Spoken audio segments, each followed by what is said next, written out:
Hello dear students, आज के lecture में अपन लोग बात करेंगे focus and focal length of spherical mirror. गोलीय दर्पण के लिए फोकस और फोकस दूरी पर अपन लोग क्या करेंगे, बात करेंगे। अब अगर मैं फोकस की बात करूं तो आप लोग सब पढ़ के आ चुके हैं कि फोकस एक तरीके से किसी भी स्फेरिकल मिरर के लिए या गोलीय दर्पण के लिए वो बिंदु होता है जहां पे रेज आफ्टर रिफ्लेक्शन, परावर्तन के पश्चात या तो एक्चुअली मीट करती हैं या तो वास्तविकता में मिलती हैं या फिर अपीयर टू मीट मींस मिलते हुए प्रतीत होती है।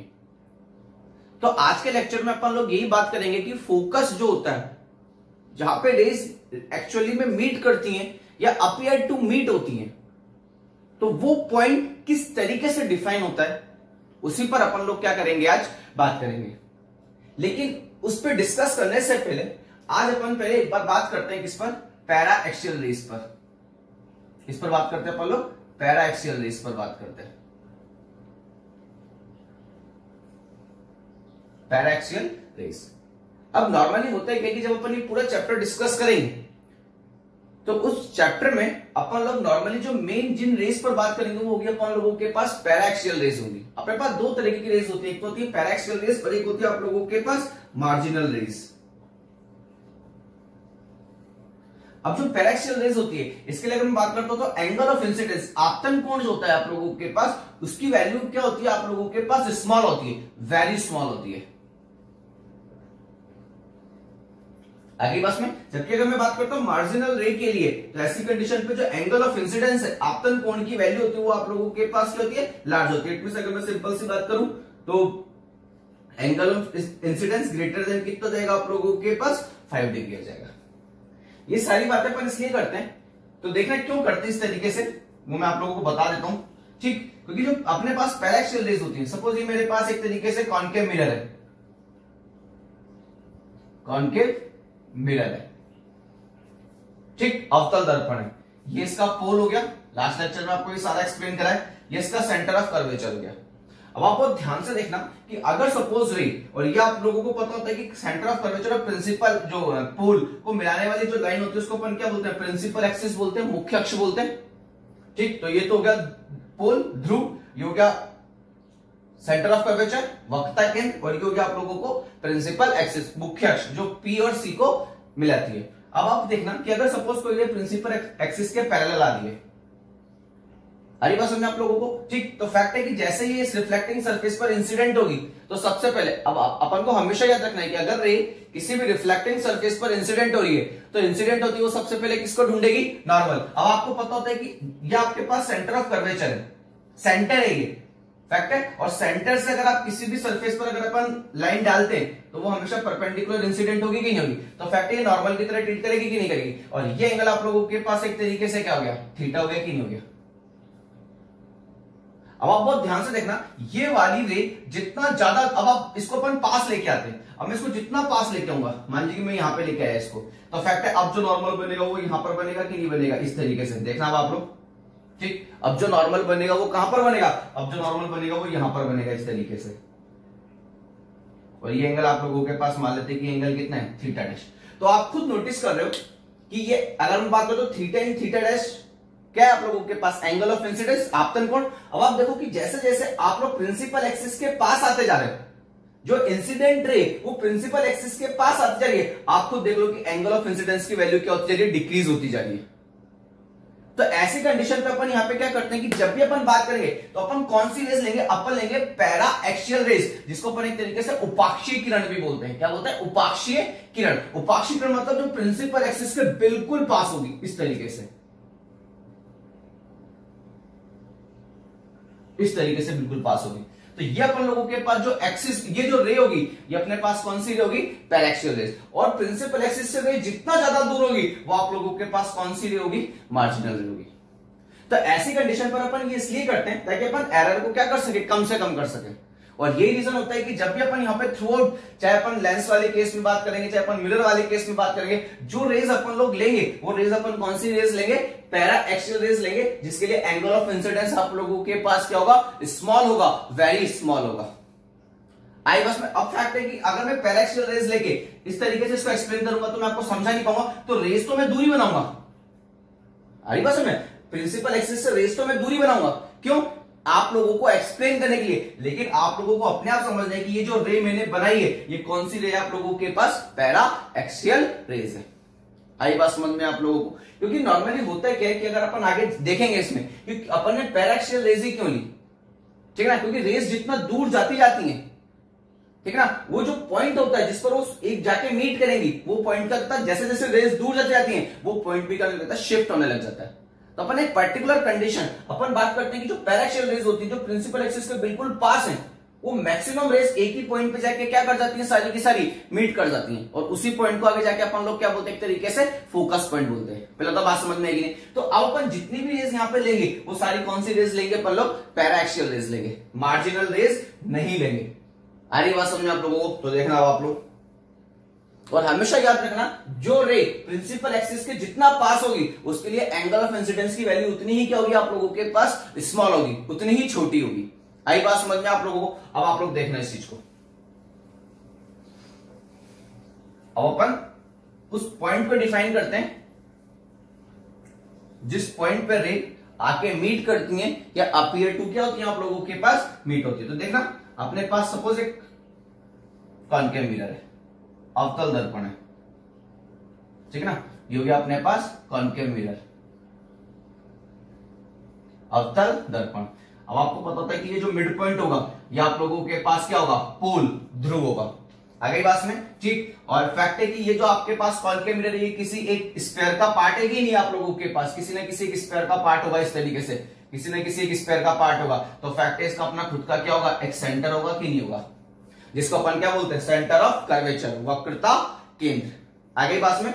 और पोल और सेंटर ऑफ कर्वेचर के बीच का जो डिस्टेंस होता है उसको आप किससे रिप्रेजेंट करते हो, आर से रिप्रेजेंट करते हो, जिसको आप लोग बोलते हो रेडियस ऑफ कर्वेचर, वक्रता त्रिज्या, ठीक है। और सेंटर ऑफ कर्वेचर और पोल को मिलाने वाली जो ये लाइन होती है, ये लाइन आप लोगों के पास होती है प्रिंसिपल एक्सिस। क्या होती है आप लोगों के पास, प्रिंसिपल एक्सिस, मुख्य अक्ष होती है आप लोगों के पास। आई बात समझ में आप लोगों को? ठीक। अब अपन क्या करते हैं, एक रे को प्रिंसिपल एक्सिस के पैरेलल इंसिडेंट करवाते हैं। अब याद रखना कि ये जो रे है आप लोगों के पास, ये कौन सी रे, एक तरीके से ये आप लोगों के पास पैराक्सियल रे। कौन सी रे, पैराक्सियल रे। और पैराक्सियल रे के लिए आप सबको पता होता है कि जो एंगल ऑफ इंसिडेंस होता है वो आप लोगों के पास एक तरीके से क्या होता है, वेरी स्मॉल होता है। आ गई बात समझ में आप लोगों को? केवल आप लोगों को अब ये वाली जो रे है ना वो बिल्कुल प्रिंसिपल एक्सिस के पास है, ये है। लेकिन अब इस डायग्राम से मैं अपन डेरिवेशन को एक्सप्लेन नहीं कर सकते, इसलिए अपन ने इस रे को यहां की जगह कहां पे ले लिया, यहां पे ले लिया। आ गई बात में? अब जैसे ही रे रिफ्लेक्टिंग सरफेस पर इंसिडेंट होगी ये सबसे पहले किसको ढूंढेगी, नॉर्मल। और नॉर्मल आप लोगों को कहां से मिलेगा, नॉर्मल अपन लोगों को मिलेगा सेंटर ऑफ कर्वेचर से, क्योंकि आपको पता है कि अगर कोई भी स्फीयर है और वो उसका सेंटर है, सेंटर से कोई भी लाइन अगर आप सरफेस पे डालोगे तो वो हमेशा 90 डिग्री के एंगल पे जाएगी कि नहीं जाएगी। तो और फैक्ट है कि जो नॉर्मल होता है वो सरफेस के साथ कितने डिग्री के एंगल पर होता है, 90 डिग्री के एंगल पर होता है कि नहीं होता है। आई बात समझ में आप लोगों को? तो अब आप देखना ये एंगल ऑफ इंसिडेंस कितना हो गया आप लोगों के पास, थीटा। ठीक। तो ऐसी कंडीशन पे फैक्ट है कि जितने एंगल से आना है उतने ही एंगल से लौट के जाना है, तो रे यहां से कहीं से पास हो जाएगी और ये एंगल भी आप लोगों के पास एक तरीके से कितना हो जाएगा, थीटा। ठीक है। इस पॉइंट को अपन बोल देते हैं, इस पॉइंट को तो अपन बोल देते हैं एम पॉइंट, और जहां पे इस तरीके से स्ट्राइक हो रही है इस पॉइंट को अपन बोल देते हैं एक तरीके से एफ पॉइंट। अगली बात सुनने। ठीक। अब अपन देखना यहां पर अगर मैं बात करूं तो ये वाली जो डिस्टेंस मैं मान लेता हूं कि ये वाली जो डिस्टेंस है मेरे पास, ये डिस्टेंस मेरे पास कितनी है, डी। इतनी मतलब इस रे ने आफ्टर रिफ्लेक्शन, परावर्तन के पश्चात प्रिंसिपल एक्सिस को जिस पॉइंट पे काटा वो पॉइंट सेंटर ऑफ कर्वेचर से, वक्रता केंद्र से कितनी दूरी पर है आप लोगों के पास, डी डिस्टेंस पर है। आ गई बात में? अब फैक्ट है कि अब आपको पता है कि सेंटर ऑफ कर्वेचर और पोल के बीच का डिस्टेंस कितना है, आर। तो फैक्ट है कि सेंटर ऑफ कर्वेचर से जो ये मैंने नॉर्मल डाला है ये भी सरफेस पे एक तरीके से सरफेस तक इसकी जो डिस्टेंस होगी वो कितनी होगी आप लोगों के पास, आर होगी कि नहीं होगी। अब आप देखो अगर मैं इस लाइन को देखूं ये ऐसे जा रही है, इस तरीके से जाके इधर जा रही है, तो अगर ये एंगल थीटा है तो ये वाला एंगल भी यहां पर आप लोगों के पास कितना होगा, थीटा होगा कि नहीं होगा। आई बात समझ में आप लोगों को? ठीक। अब अपन क्या करेंगे, यहां से एक परपेंडिकुलर इधर ले लेते हैं, एक परपेंडिकुलर डाल देते हैं इधर। आगे बात में? तो फैक्ट है कि अब आप देखना ये एंगल आप लोगों के पास 90 डिग्री हो गया, तो ये वाला एंगल भी आप लोगों के पास क्या हो गया, 90। तो फैक्ट है कि अगर मैं यहाँ पे बात करूं तो मेरे पास एक तरीके से एक ट्राइंगल तो ये वाला बन गया, देखो एक ट्राइंगल ये बन गया मेरे पास और एक ट्राइंगल ये बन गया मेरे पास। अब देखना इन दोनों ट्राइंगल में, देखना इन दोनों ट्राइंगल में ये दोनों एंगल 90 डिग्री है, ये थीटा तो ये भी थीटा। तो फैक्ट है कि अगर ये थीटा और ये पूरी डिस्टेंस अगर आपके पास आर है और आपने यहां से परपेंडिकुलर लिया है तो ये वाली डिस्टेंस आप लोगों के पास कितनी हो जाएगी r/2। तो ये वाली डिस्टेंस भी आप लोगों के पास कितनी हो जाएगी r/2। तब आप बहुत ध्यान से देखना ये एंगल 90 डिग्री, ये एंगल थीटा, तो ये एक तरीके से आधार बेस हो गया कि नहीं हो गया? अरे बस में ये एक तरीके से आप लोगों के पास क्या हो गया, बेस हो गया कि नहीं हो गया? ठीक, तो फैक्ट है ये परपेंडिकुलर हुआ कि नहीं हुआ, लंब हुआ कि नहीं हुआ, तो ये हाइपोटेन्यूस हुआ कि नहीं हुआ। तो फैक्ट है डी का अगर मैं इधर कंपोनेंट लूंगा, ये डी, ये डिस्टेंस कितनी है डी, अगर मैं इसका इधर कंपोनेंट लूंगा तो मेरे पास एक तरीके से कितना जाएगा डी कॉस थीटा, और ये डी कॉस थीटा आप लोगों के पास कितना होगा r/2 होगा कि नहीं होगा? तो ऐसी कंडीशन पे d इक्वल टू आपके पास कितना हो जाएगा r/2 कॉस थीटा। तो ऐसी कंडीशन पे d इक्वल टू आप लोगों के पास कितना हो जाएगा r/2 और 1 कॉस थीटा को मैं क्या लिख सकता हूँ, सेक थीटा लिख सकता हूँ कि नहीं लिख सकता हूँ? तो यहां से d की वैल्यू मेरे पास कितनी आ जाएगी, d की वैल्यू मेरे पास आ जाएगी, ये आ जाएगी मेरे पास r/2 और ये कितना जाएगा आप लोगों के पास सेक थीटा जाएगा। आ गई बात समझ आप लोगों को? अब आपको ये वाली डिस्टेंस तो कैलकुलेट करनी है, कहां से कहां तक, f और p के बीच की डिस्टेंस तो कैलकुलेट करनी है आप लोगों के पास। ठीक, तो ऐसी कंडीशन पे ये वाली जो डिस्टेंस आप लोगों के पास आएगी कितनी आ जाएगी, देखना टोटल डिस्टेंस की यहां से यहां तक कितनी है r, और ये वाली डिस्टेंस आप लोगों के पास कितनी आ गई -r sec थीटा बाय 2। आई बात समझ आप लोगों को? तो एक तरीके से आप लोगों के पास कौन सी डिस्टेंस निकल के आ जाएगी, f और p, ये वाली डिस्टेंस निकल के आ जाएगी कि नहीं जाएगी? तो fp इक्वल टू आप लोगों के पास कितना हो गया r माइनस का r sec थीटा बाय 2। पहले तो ये बात समझ में आई कि नहीं आप लोगों को? Equation number 1। तो ऐसी कंडीशन पे अब अपन लोगों के पास ये जो fp है, और आप सबको पता होता है कि फोकस और पोल के बीच का जो डिस्टेंस होता है उसी को तो एक तरीके से आप लोग क्या बोलते हो, फोकल लेंथ बोलते हो कि नहीं बोलते? क्या बोलते हो आप लोग, फोकल लेंथ बोलते हो कि नहीं बोलते?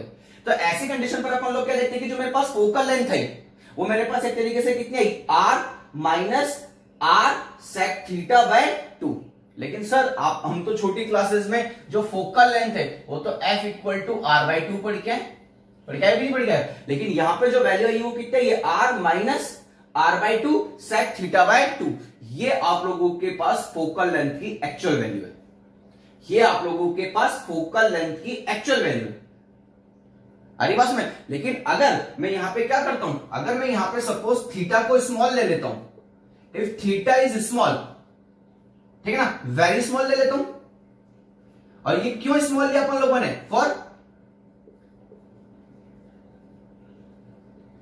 पैराक्सियल रेज, उपाक्षी किरणों के लिए, क्योंकि ये जो रे ये बिल्कुल प्रिंसिपल एक्सिस के क्या है, पास है। तो ऐसी कंडीशन पे आप सबको पता था अगर थीटा स्मॉल होता है तो कॉस थीटा को आप क्या लिख सकते हैं, 1 लिख सकते हैं कि नहीं लिख सकते? तो फैक्ट है कि अगर कॉस थीटा 1 तो 1 कॉस थीटा तो 1, तो ऐसी कंडीशन पे सेक थीटा भी आप लोगों के पास एक तरीके से क्या होगा 1। तो अब आप लोगों के पास वैल्यू कितनी हो जाएगी, fp equal to r minus का r/2। तो f equal to approximately equal to आप लोगों के पास कितना आ जाएगा r/2। यही आप लोगों के पास एक तरीके से क्या होता है, फोकल लेंथ का फार्मूला होता है। इसमें अपन लोग क्या देखते हैं, अपन लोग देखते हैं कि आप लोगों के पास f इक्वल टू r/2, ये r/2 जो अपन लोग लिखते हैं ये तभी वैलिड होता है आप लोगों के लिए जब आप लोगों के पास रेज, कौन सी रेज होती हैं, पैरा एक्सियल रेज होती हैं, उपाक्षी किरणें होती हैं। और आप सबको पता नहीं चाहिए कि उपाक्षी किरणों के लिए जो एंगल ऑफ इंसिडेंस है उसकी वैल्यू क्या होती है, वेरी स्मॉल होती है। अरे बात समझना आप लोगों को? तो जो भी अपन लेके आते थे f इक्वल टू r/2 जो अपन पॉइंट लिखते थे डायरेक्ट, वो केवल और केवल किसके लिए लिखते थे अपन लोग, डायरेक्ट पैराक्सियल रेज के लिए लिखते थे। लेकिन अगर अपन को कोई बोले कि नहीं नहीं आप तो एक्चुअल फार्मूला कैलकुलेट करो, तो ये एक्चुअल फार्मूला हो गया। अब थीटा की वैल्यू कुछ भी हो सकती है, अगर थीटा स्मॉल होगा, अगर पैराक्सियल रेज की बात कर देंगे तो इस रे को बिल्कुल यहां पे लिखा जाएंगे और अपन डायरेक्ट फॉर्मूला लिख देंगे f इक्वल टू r/2। आई नहीं आई बस में, देखो एक बार जल्दी से,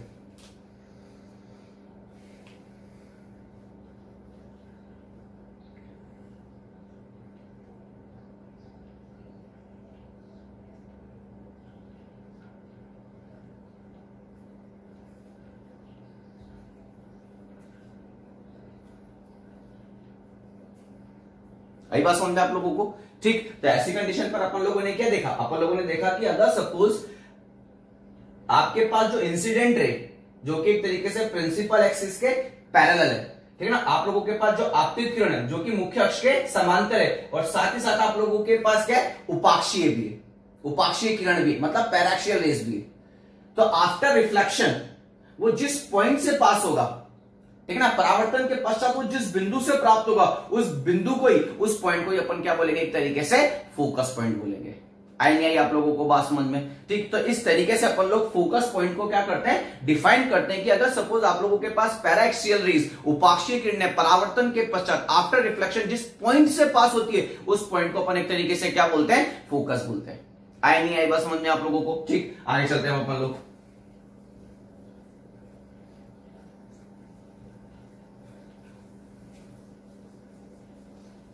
ठीक, और यही रीजन होता है, आप लोगों ने देखा भी होगा क्या, सपोज मेरे पास यहां पर इस तरीके से एक कॉन्केव मिरर है, ठीक है ना, अवतल दर्पण है, तो फैक्ट है कि ये तो हो गया इसका पोल, ये हो गया इसका सेंटर ऑफ कर्वेचर, वक्रता केंद्र। अब जो भी रेस तरीके से पैरेलल आएंगी, अपन जो भी बात करेंगे अब केवल और केवल उपाक्षीय किरणों के लिए, पैराक्सियल रेस के लिए बात करेंगे और किसी के लिए बात नहीं करेंगे।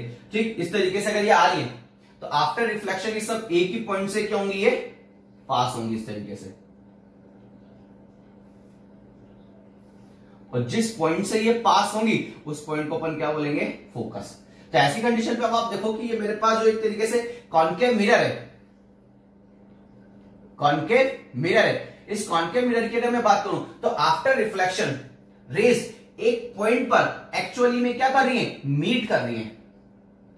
बात समझ में? आफ्टर रिफ्लेक्शन एक पॉइंट पे जाके क्या कर रही है, मीट कर रही है। और ये रीजन होता है कि जो कॉन्केव मिरर होता है इसका जो फोकस होता है इसको आप लोग बोलते हैं एक तरीके से रियल फोकस। क्या बोलते हैं इसको आप लोग, एक तरीके से रियल फोकस, क्योंकि यहां पे रेस एक्चुअली में क्या करती हैं, मीट करती हैं, और एफ और पी के बीच का जो डिस्टेंस होगा उसको अपन क्या बोलेंगे, फोकल लेंथ, फोकस दूरी बोलेंगे। इसके अपोजिट अगर मेरे पास सपोज यहां पे कॉन्वेक्स मिरर है,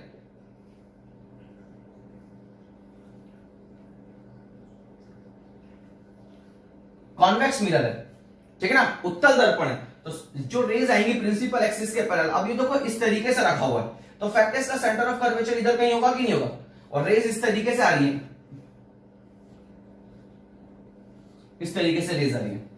ठीक, तो फैक्ट है आफ्टर रिफ्लेक्शन क्या होगा, ये सारी रेज इस तरीके से रिफ्लेक्ट होंगी,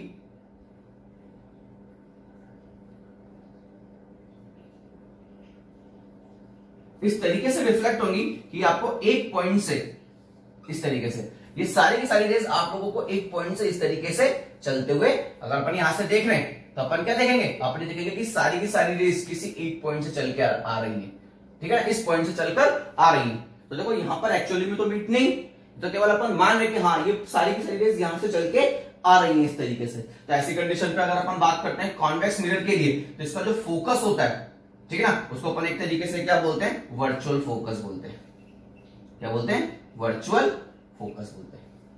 आई बस में, अब आप देखो ये सारी की सारी रेस को एक पॉइंट पे जाके मिला रहा है, कन्वर्ट कर रहा है, इसलिए कॉन्केव जो मिरर होता है इसको अपन कभी कभार न्यूमेरिकल में इसको कन्वर्जिंग मिरर भी बोल देते हैं, कन्वर्जिंग मिरर। और ये जो मिरर होता है इसको अपन एक तरीके से क्या बोल देते हैं, डाइवर्जिंग मिरर, क्योंकि देखो इसने रेस को क्या कर दिया, डाइवर्स कर दिया, तो एक तरीके से आप लोगों के पास ये क्या होता है, डाइवर्जिंग मिरर होता है। आई नहीं बात समझ में आप लोगों को? ठीक, तो ऐसी कंडीशन पे कॉन्केव मिरर के लिए जो फोकस होगा वो रियल फोकस होगा, और कॉन्वेक्स मिरर के लिए जो फोकस होगा वो आप लोगों के पास एक तरीके से वर्चुअल फोकस होगा। आई बात समझ में आप लोगों को? अब आप बहुत ध्यान से देखना, रेस प्रिंसिपल एक्सिस के बिल्कुल पैरेलल आ रही है, जैसे जैसे प्रिंसिपल एक्सिस आगे बढ़ रही है वैसे वैसे रेस भी, इंसिडेंट रेस भी क्या हो रही है, आगे की तरफ बढ़ती जा रही है। वो जिस पॉइंट पे मिला वो पॉइंट आप देखो प्रिंसिपल एक्सिस पे तो आ रहा है, मुख्य अक्ष पे तो आ रहा है, और उस पॉइंट को अपन लोगों ने एक तरीके से क्या बोल दिया, फोकस पॉइंट बोल दिया। लेकिन जो रेस अभी पैरेलल आ रही है, मतलब इस तरीके से बिल्कुल पैरेलल आ रही है, अगर मैं उसको किसी एक एंगल पे डाल दूं तो इस तरीके से आई बात में। अब पहली बात तो ये कि सर पैरेलल रेस के लिए अगर मैं बात करूं तो पैरेलल रेस अपन लोगों को हमेशा तभी मिलती है जब रेस कहां से आती है, आप लोगों के पास इन्फिनिटी से आती है। कहां से आती है आप लोगों के पास, इन्फिनिटी से आती है। जैसे अगर मैं सिंपल सी बात करूं तो यहां पे कहीं पर इस तरीके से सन है, ठीक है ना, और यहां पर कहीं पर अपन लोगों की इस तरीके से अर्थ है। तो फैक्ट है सन से जितनी भी रेज निकल रही होंगी इस तरीके से वो तो डाइवर्ज हो रही है एक तरीके से, लेकिन अर्थ और सन के बीच की डिस्टेंस क्या है, बहुत ज्यादा है। तो सन से जो अर्थ पर रेज चल के आती है इस तरीके से तो आएंगी कुछ, देखो आप लोग इस तरीके से तो चल के आ रही है। तो फैक्ट है कि बिग बहुत लंबा पाथ क्या करके आती है, ट्रैवल करके आती है। तो अगर मैं इन सेक्शन को देखूंगा तो देखो ये सेक्शन आप लोगों को एक दूसरे के हमेशा क्या नजर आएगा, पैरेलल नजर आएगा कि नहीं आएगा।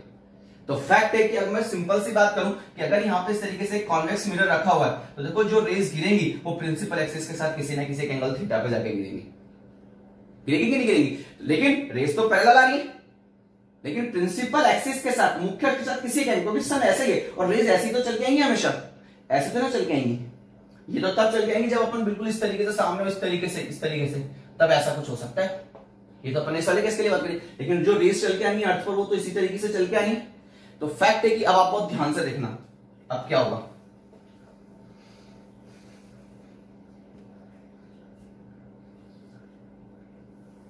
अपने पास अभी अपन कॉनकेव मिरर से एक्सप्लेन करते हैं इसको।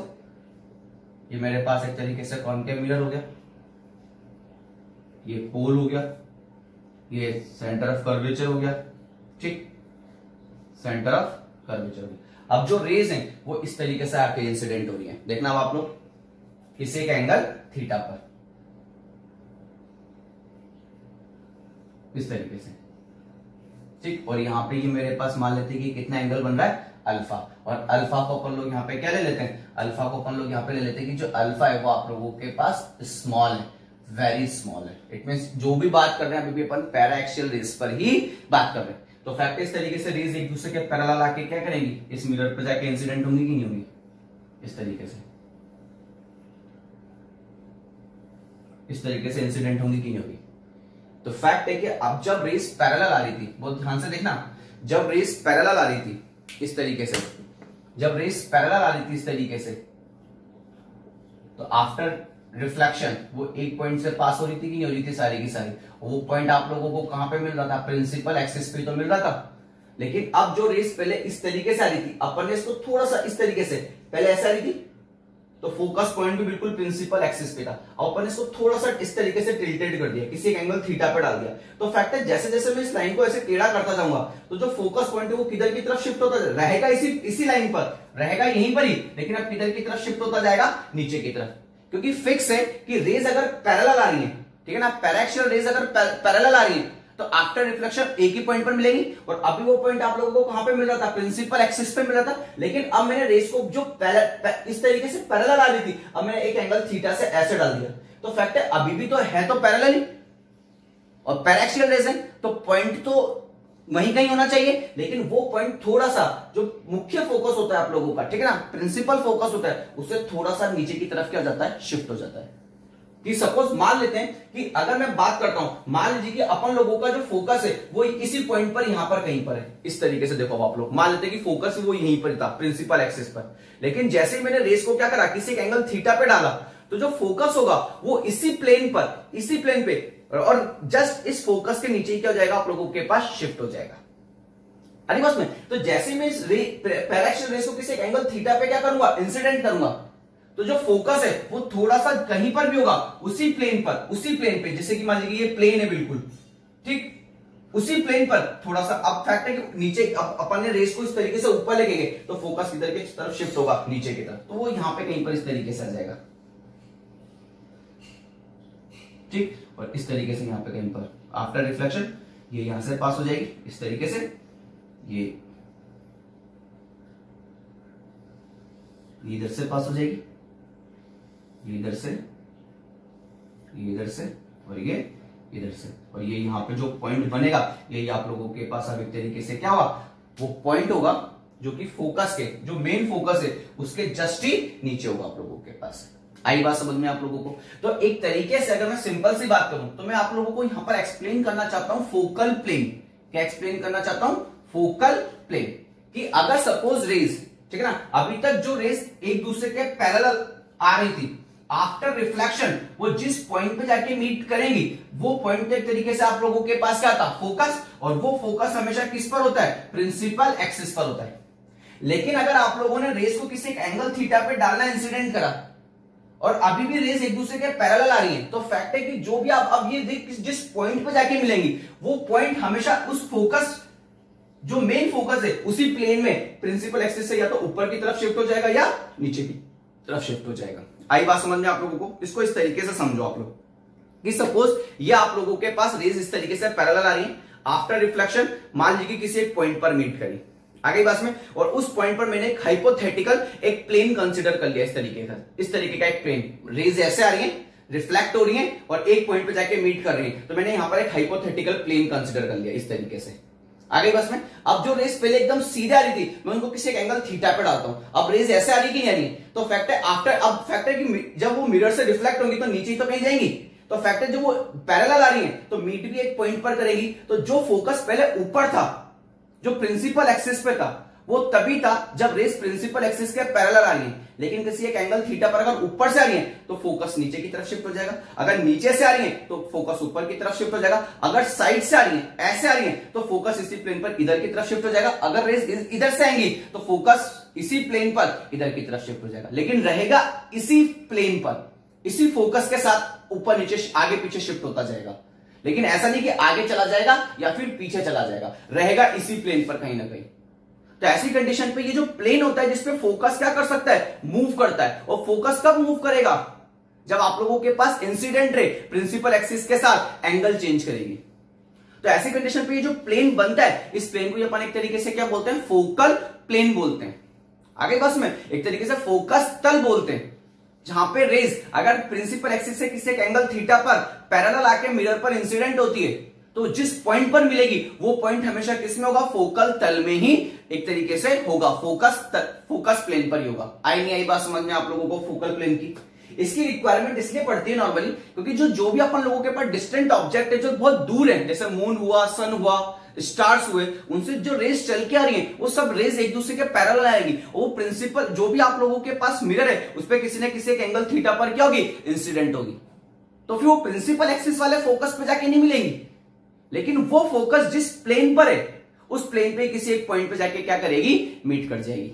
आई बात में, इससे अपनी कैलकुलेशन थोड़ी सी क्या हो जाएगी, इजी हो जाएगी। पहले देखो ये बात समझ में आएगी नहीं, फिर इससे रिलेटेड क्वेश्चन करते हैं, आप लोगों को सब समझ में आएगा। ये देखो इसको एक बार,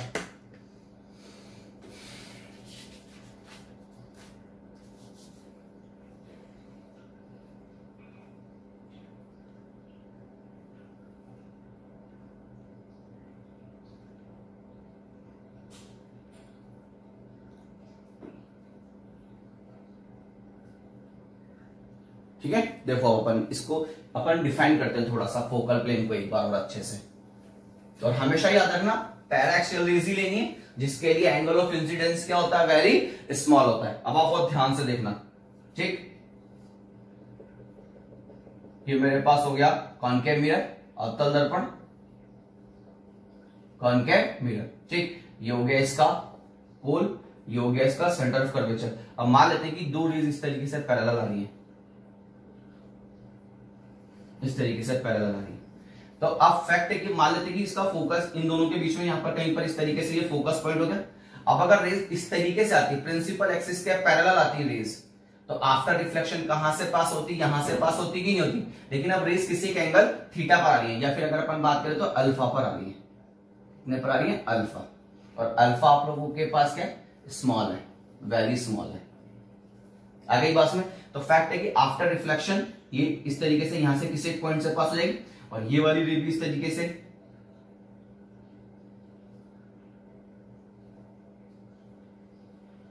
इधर से इधर पास हो जाएगी, और ये इधर पास हो जाएगी। तो फैक्ट है कि अब ये यहां पे जाके मीट करेगी कि नहीं करेगी, तो फैक्ट है यहां पर इंफिनिटी पे अगर कोई एक ऑब्जेक्ट रखा हुआ है, कोई सा भी आप लोगों के पास एक ऑब्जेक्ट है, मान लेते हैं कि वो ऑब्जेक्ट कुछ इस तरीके से आप लोगों के पास, ठीक है ना, इस तरीके से कोई भी एक ऑब्जेक्ट है आप लोगों के पास, तो उसकी इमेज यहां पर बनेगी कि नहीं बनेगी। तो ऐसी कंडीशन पे अब मेरे पास यहाँ पे जो भी ऑब्जेक्ट है, ठीक, तो फैक्ट है यहाँ पे मीट कर गई है, तो यहाँ पे एक तरीके से ये हाइट में मान सकता हूं कितनी है मेरे पास, h, जो भी अपन हमेशा जो भी हाइट जो भी डिस्टेंस मेजर करेंगे हमेशा किससे मेजर करेंगे अपन लोग, प्रिंसिपल एक्सिस से मेजर करेंगे। तो ऐसी कंडीशन पे ये हाइट आप लोगों के पास एक तरीके से कितनी हो गई, h, और एंगल आप लोगों के पास कितना है, अल्फा। तो फैक्ट है अगर मैं यहां पर बात करूं तो मेरे पास यहाँ पे tan अल्फा ठीक है ना। tan अल्फा आप लोगों के पास क्या आता है, परपेंडिकुलर अपॉन बेस, तो ये तो जाएगा परपेंडिकुलर क्योंकि एंगल आप लोगों के पास कितना है 90 डिग्री, और ये हो जाएगा आप लोगों के पास बेस। और आप सबको पता था कि इसकी वैल्यू कितनी होती है, एफ के इक्वल होती है कि नहीं होती है। फोकस और पोल के बीच का जो डिस्टेंस होता है वो आप लोगों के पास कितना होगा, एफ के इक्वल होगा कि नहीं होगा। तो ऐसी कंडीशन पे tan अल्फा इक्वल टू आप लोगों के पास कितना हो जाएगा, एच अपॉन में एफ हो जाएगा कि नहीं हो जाएगा। अब आप सबको पता है कि अल्फा आप लोगों के पास क्या है, वेरी स्मॉल, और अगर अल्फा स्मॉल होता है तो tan अल्फा को मैं क्या लिख सकता हूं, अल्फा। तो ऐसी कंडीशन पे अल्फा इक्वल टू मेरे पास कितना हो जाएगा, एच एफ। तो ऐसी कंडीशन पे एच इक्वल टू आप लोगों के पास कितना हो जाएगा, एफ इंटू अल्फा हो जाएगा कि नहीं जाएगा। और ये जो अल्फा आप लोगों के पास हमेशा ये एंगल होगा, और इस एंगल को आप लोग हमेशा किस में रखेंगे, रेडियन में रखेंगे, डिग्री में अपन नहीं करेंगे। अगर आपको पास डिग्री में आ रहा है तो पहले आपको इसको किस में कन्वर्ट करना पड़ेगा, रेडियन में कन्वर्ट करना पड़ेगा। जैसे कि सपोज आप लोगों के पास एंगल दे दिया 1 डिग्री, तो इसको रेडियन में कन्वर्ट करो। अब डिग्री को रेडियन में कैसे कन्वर्ट करते हैं, पाई अपॉन में 180 से मल्टीप्लाई करके, तो आप लोगों के पास ये कितना जाएगा, पाई अपॉन में 180 हो जाएगा रेडियन में, ठीक है ना। तो ये किस में आ जाएगी वैल्यू, आप लोगों की रेडियन में जाएगी। आएंगे ये बात समझ में। तो इस तरीके से अपन लोगों के पास कोई भी डिस्टेंट ऑब्जेक्ट है, ठीक है ना, उसका अब फैक्टर से जो भी रेस चल के आएंगी वो एक तरीके से प्रिंसिपल एक्सिस के मतलब एक दूसरे के पैरेलल ही आएंगी। और अगर वो प्रिंसिपल एक्सिस के साथ किसी एक एंगल थीटा पर इंसिडेंट होती है तो फैक्टर आ तो पैरेलल ही रही है, तो इमेज तो कहां पर बनेगी, उस फोकल प्लेन में बनेगी। अगर रेस प्रिंसिपल एक्सिस के पैरेलल चल के आती तो एज इट इज इमेज कहां पर बन जाती, फोकस पर ही बन जाती। लेकिन रेस प्रिंसिपल एक्सिस के पैरेलल चल के ना किसी एक एंगल थीटा पर आ रही है, तो वो जो फोकस पॉइंट है उसी फोकल प्लेन में या तो ऊपर शिफ्ट हो जाएगा या नीचे शिफ्ट हो जाएगा या राइट में शिफ्ट हो जाएगा या फिर लेफ्ट में शिफ्ट हो जाएगा। आएंगे ये बात समझ में आप लोगों को। तो इस तरीके से अपन लोग फोकल प्लेन पर क्या करते हैं, बात करते हैं। एक इंपॉर्टेंट टॉपिक है आप लोगों के पास ये। आई बात समझ में, देखो इसको एक बार।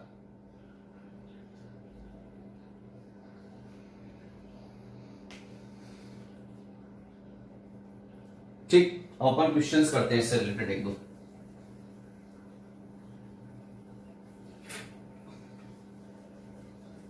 पहले अपन फोकल प्लेन से रिलेटेड क्वेश्चन करते हैं। मान लेते हैं कि आप लोगों के पास इस तरीके से कॉन्केव मिरर है,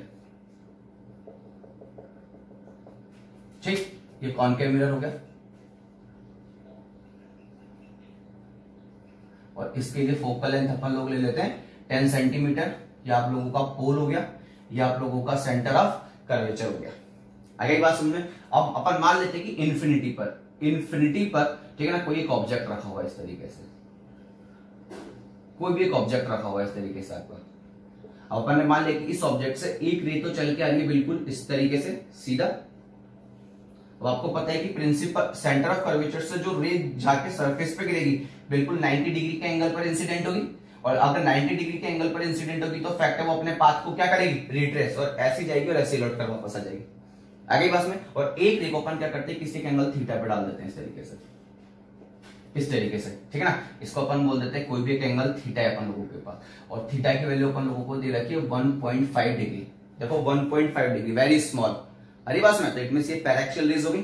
तो आफ्टर अफेक्ट है कि इन्फिनिटी से रेज चल के आ रही है, तो जो इमेज बननी है वो कहां पर बननी है, एक तरीके से फोकस पर बनी। अब ये रे रिफ्लेक्ट होकर इधर चली जाएगी कि चली जाएगी, तो फैक्ट है जो भी आप लोगों की इमेज बनेगी वो यहां पर कहीं पर इस तरीके से बनेगी। अरे बात समझे आप लोगों के पास, ठीक है ना। तो जो इमेज अपन लोगों के पास बनेगी वो इमेज यहां पर कहीं पर बनेगी इस तरीके से, इस ऑब्जेक्ट की, और वो ऑब्जेक्ट की इमेज कुछ इस तरीके से बनेगी, ठीक। और इसका हाइट अपन लोगों ने मान लिया कितना है, h।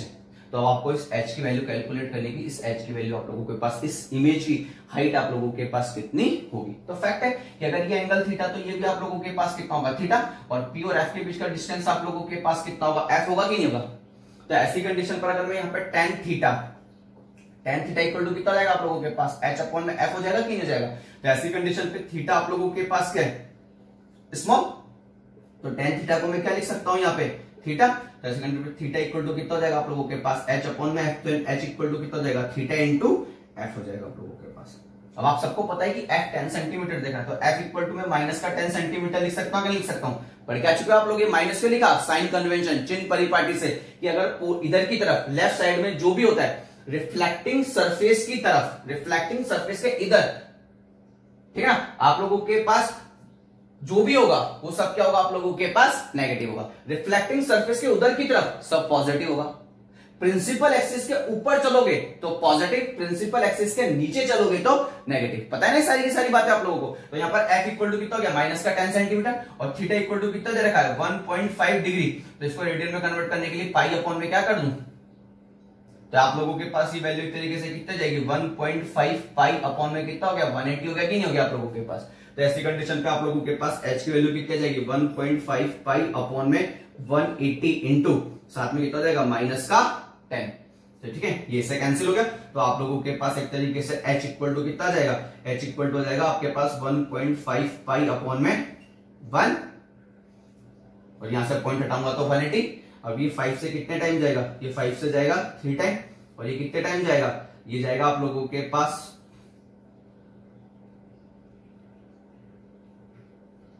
ठीक है ना। तो आप लोगों के पास एक तरीके से फिर ये भी वापस चला जाएगा, ये से कितनी बार चला जाएगा 12 टाइम। तो आप लोगों के पास आंसर आ जाएगा पाई अपॉन में 12 सेंटीमीटर।